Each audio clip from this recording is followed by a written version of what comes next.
వారు దేవుని వద్దకు వెళ్ళి ప్రభుని మనం అడిగినప్పుడు, అయ్యా నీ రక్షణ భాగ్యాన్ని నాకు కలుగుచే ప్రభు అని ప్రభుని మనం అడిగితే ఆయన ఏం చేస్తాడు తెలుసా?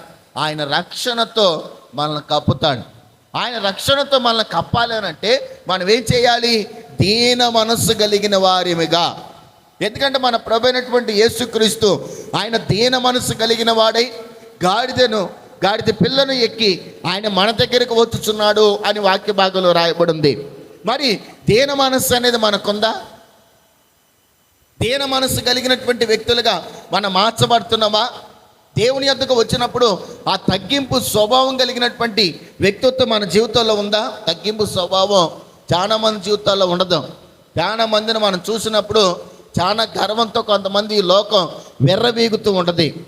గర్వం అనేది వారి జీవితాల్లో పనిచేస్తుంటుంది. డబ్బును బట్టి గర్వించవచ్చు, లేకపోతే ఐశ్వర్యాన్ని బట్టి, లేకపోతే అందచందాలను బట్టి, లేకపోతే వారు ఉంటున్నటువంటి స్థితిగతులను బట్టి ఈ లోకమే ఒక గర్వంగా మహా అయినటువంటి గర్వంతో వెర్రవేగుతున్నప్పుడు ఈ లోకము దాని ఆశలు గతించిపోతాయి. కానీ దేవుని చిత్తము జరిగించువాడు నిరంతరము నిలబడతాడని వాక్యంలో రాయబడింది.